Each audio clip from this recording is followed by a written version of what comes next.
tal? Muy buenas tardes. Les damos la más cordial bienvenida a este espacio de noticias corte informativo, hoy que es martes 9 de mayo de 2023. Soy Lorena Sánchez Cabrera y en los próximos minutos le presentaré la información más reciente del Poder Judicial de la Federación. Saludo a mi compañera Nidia Díaz en la interpretación en lengua de señas mexicana. Hola Nidia. Así comenzamos. La Corte revisó la constitucionalidad de leyes de archivos de los estados de México y Aguascalientes. El nuevo sistema de justicia laboral se sustenta en la buena fe. La segunda sala de la Corte analizará posibles violaciones a derechos humanos de una comunidad indígena.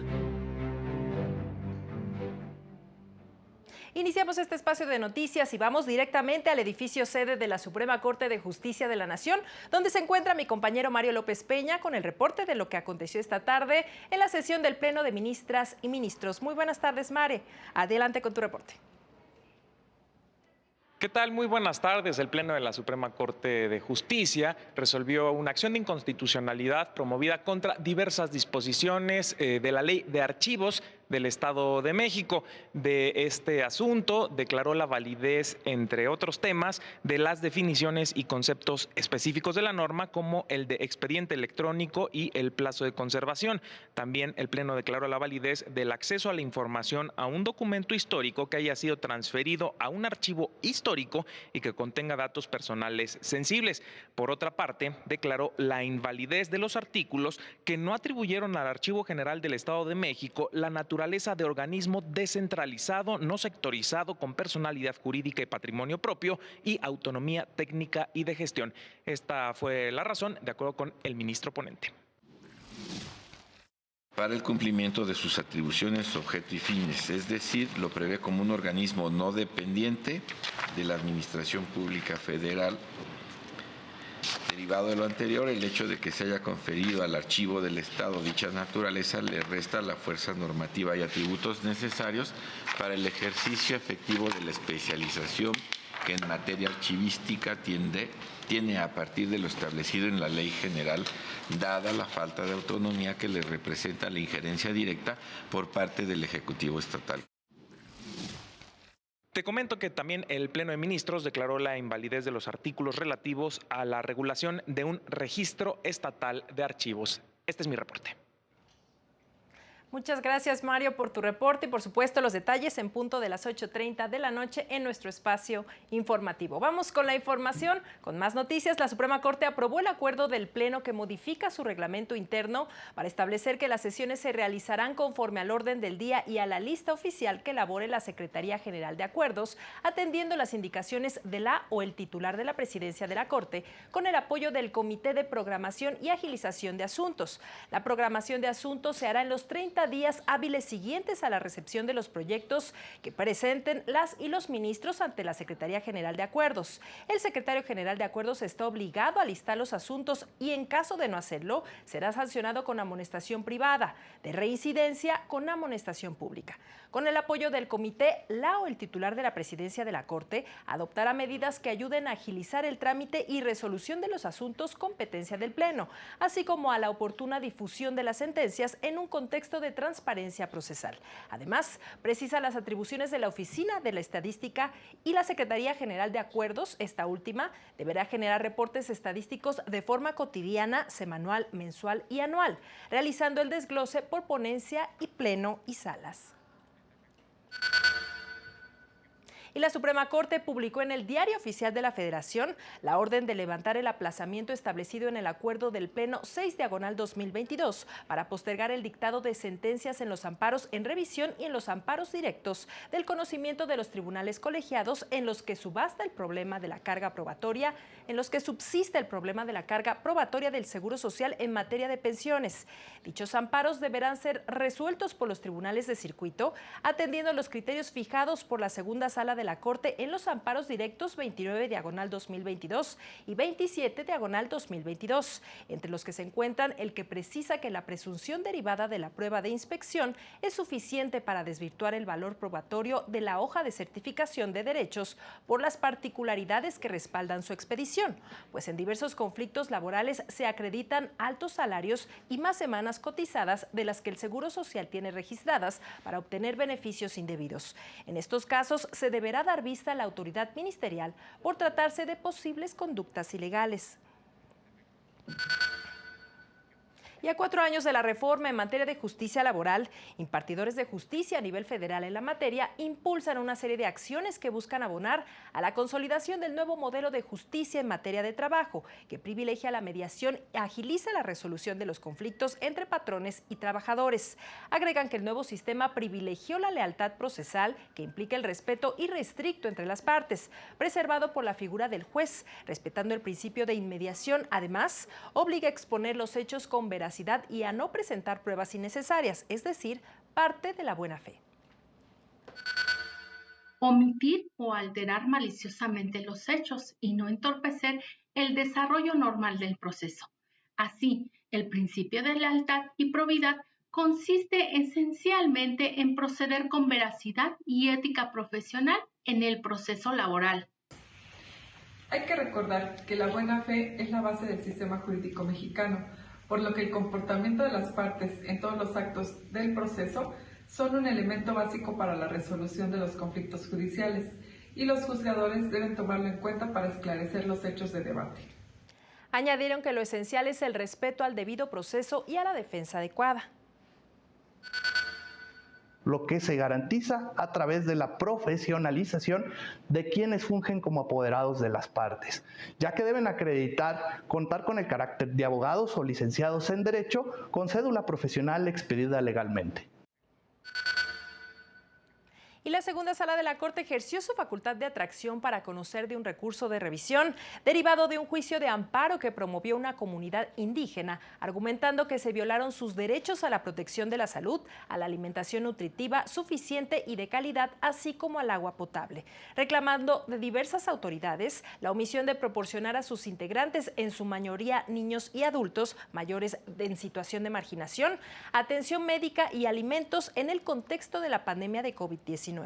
La resolución publicada en el Boletín de las Casas de la Cultura Jurídica indica que resulta del mayor interés ante la posible afectación de los derechos humanos de un grupo de personas históricamente olvidados. Además, resulta trascendente, pues permitiría a la sala fijar criterios que sirvan como parámetro para las autoridades encargadas de salvaguardar los derechos de este tipo de comunidades, especialmente en materia de seguridad jurídica, debido proceso y acceso a la justicia. Ello en relación con la posibilidad de pronunciarse sobre la igualdad probatoria en un juicio de amparo, los parámetros probatorios y su análisis con perspectiva intercultural, y la posibilidad de que el órgano jurisdiccional pueda solicitar de oficio medios de prueba en este tipo de asuntos. Y para conmemorar el 25 aniversario de su creación, el Instituto Federal de la Defensoría Pública lanzó una convocatoria para participar en la edición especial de aniversario de su revista, dirigida a quienes laboran en el Poder Judicial de la Federación, la Academia y la comunidad jurídica nacional e internacional. Los temas a tratar en no más de 15 cuartillas son la historia de la Defensoría Pública en México, la defensa adecuada como derecho humano, personas en situación de vulnerabilidad y sus derechos a la defensa adecuada y acceso a la justicia, entre otros. Para más información de esta convocatoria puede llamar al teléfono 55 53 87 05 30, extensiones 1186 y 1235, o consultar la página del IFDP. La fecha límite de recepción de los artículos es antes del 4 de agosto. Es momento de hacer una pausa, siendo las 2 de la tarde con 15 minutos. Continuamos con más noticias. Regresamos.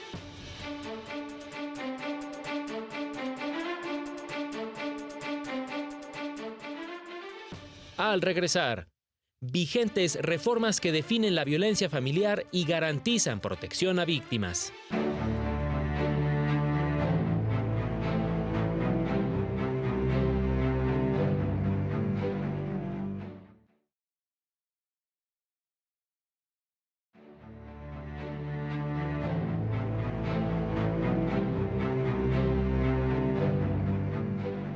de regreso. Gracias por continuar con nosotros. La Sala Superior del Tribunal Electoral dio a conocer el proyecto del magistrado Felipe de la Mata Pizaña, con el que se propone resolver diversos juicios ciudadanos en los que se pide invalidar las reformas a las leyes de instituciones y procedimientos electorales de partidos políticos, orgánica del Poder Judicial de la Federación y la nueva ley de medios de impugnación por violar sus derechos laborales. En el caso concreto, el proyecto propone desechar las demandas, ya que los promoventes trabajadores del Servicio Profesional Electoral piden que se realice un control abstracto de dichas normas que corresponde realizar a la Suprema Corte y porque no existe un acto de aplicación concreto que afecte sus derechos. Además, recuerda que el ministro al que se asignaron las impugnaciones en contra del decreto con estas reformas, Javier Lainez Potisek, decretó la suspensión, por lo que las normas no se encuentran vigentes.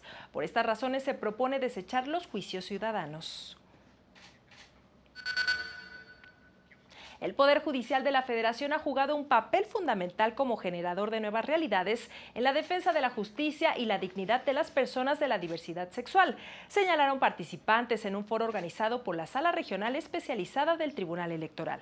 Destacaron importantes resoluciones de la Suprema Corte en relación a la adecuación de los documentos de las personas trans, a las uniones entre personas del mismo sexo, la filiación homoparental y la seguridad social.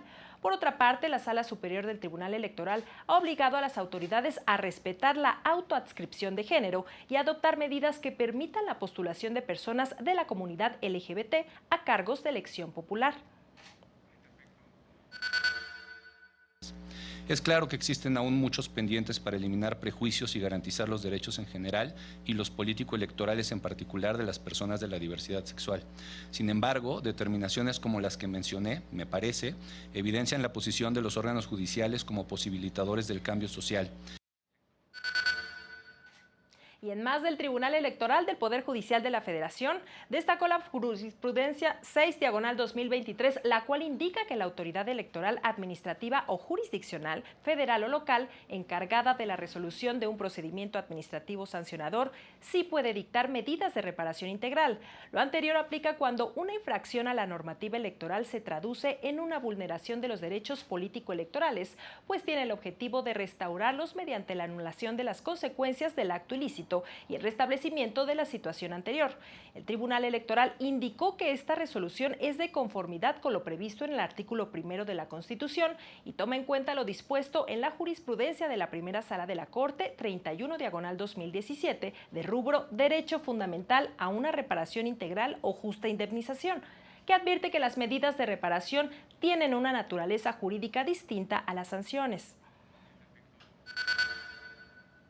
Y por su parte, la Sala Regional Ciudad de México llevó a cabo la 4ª edición del Observatorio de Sentencias de Género con la participación de jueces, magistrados y sociedad civil, como un espacio de reflexión acerca de la labor institucional para mejorar la impartición de justicia electoral.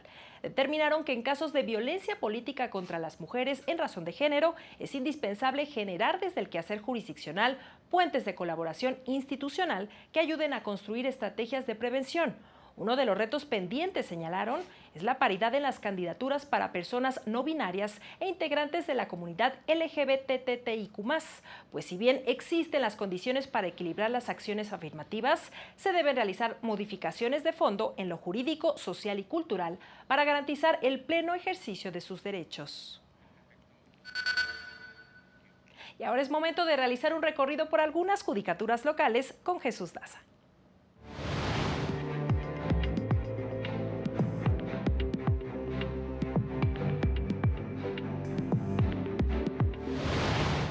El Poder Judicial de la Ciudad de México alertó sobre órdenes de desalojo apócrifas que son presentadas ante un domicilio sin haber iniciado un proceso jurisdiccional de demanda y su debida notificación, pues se debe garantizar el derecho a la defensa. El Poder Judicial de Quintana Roo dio inicio a los trabajos para la conformación de la Guía de Creación y Funcionamiento de las Unidades de Análisis de Contexto para Violencia Feminicida y Violencia contra las Mujeres, en la que participarán organizaciones de la sociedad civil. El Poder Judicial de San Luis Potosí capacitará a abogadas y abogados sobre el sistema informático para el control de expedientes electrónicos a partir de este jueves. También hoy inicia el curso sobre medios alternativos de solución de controversias en la Casa de la Cultura Jurídica. El Poder Judicial de Tlaxcala presentó el protocolo de actuación para quienes imparten justicia en casos que involucren a niñas, niños y adolescentes y su relación con los derechos de la niñez y la adolescencia, elaborado en coordinación con el INE y el sistema estatal DIF. Y este martes entraron en vigor las reformas a la Ley General de Acceso de las Mujeres a una Vida Libre de Violencia, que establecen los lineamientos de operación de los centros de justicia para las mujeres y define en qué consiste la violencia familiar y los modelos de atención a esta problemática. La violencia familiar está dirigida a someter y dominar a la mujer de manera física, sexual y económica, entre otros. Para inhibirla y sancionarla, se prohíbe que el agresor pueda salir del país sin autorización judicial, garantiza las obligaciones alimentarias, suspende el régimen de tutela y salvaguarda la vida de las mujeres. Además, define a los centros de justicia para las mujeres como espacios multidisciplinarios que contarán con recursos federales y estatales para brindar servicios de atención gratuita a mujeres y a sus hijos víctimas de violencia familiar y de género. La reforma establece que para la creación y reforzamiento de los centros de justicia que ya existen, se deberán priorizar los municipios con mayor índice de violencia contra las mujeres. En otra información, la Corte Interamericana de Derechos Humanos convocó a los representantes del gobierno mexicano y a familiares del señor Antonio González Méndez, víctima de desaparición forzada desde enero de 1999, a una audiencia pública sobre las excepciones preliminares eventuales de fondo, reparaciones y costas. González Méndez, de la comunidad indígena Chol, era miembro de las bases civiles zapatistas y se presume que su desaparición no fue un hecho aislado, sino que formó parte de una serie de operaciones realizadas por grupos paramilitares en Chiapas que buscaban romper la relación de apoyo de la sociedad civil al grupo armado zapatista. Dicha audiencia se llevará a cabo en el marco del 159 periodo ordinario de sesiones de la Corte Interamericana de Derechos Humanos el próximo 21 de junio. Una vez desahogada la audiencia, la Corte Interamericana de Derechos Humanos procederá a realizar los alegatos y observaciones finales para emitir la sentencia respectiva en la que podría fincar responsabilidades al Estado mexicano en materia de desaparición forzada. Y antes de despedirnos, le informamos que este martes el Ejecutivo Federal firmó el decreto que pone fin, después de poco más de 3 años, a la emergencia sanitaria por la pandemia de COVID-19. Esto después de que la Organización Mundial de la Salud ya hiciera el anuncio formal este fin de semana. Y así llegamos al final de este espacio de noticias, como siempre, agradeciendo su compañía e invitándole a mantenerse en la señal del canal del Poder Judicial de la Federación. Le invitamos también a seguir el avance informativo a las 19:30 horas y el noticiero nocturno a las 20:30 horas. Soy Elena Sánchez Cabrera, agradecemos su atención y le deseamos que tenga una excelente tarde. Hasta pronto.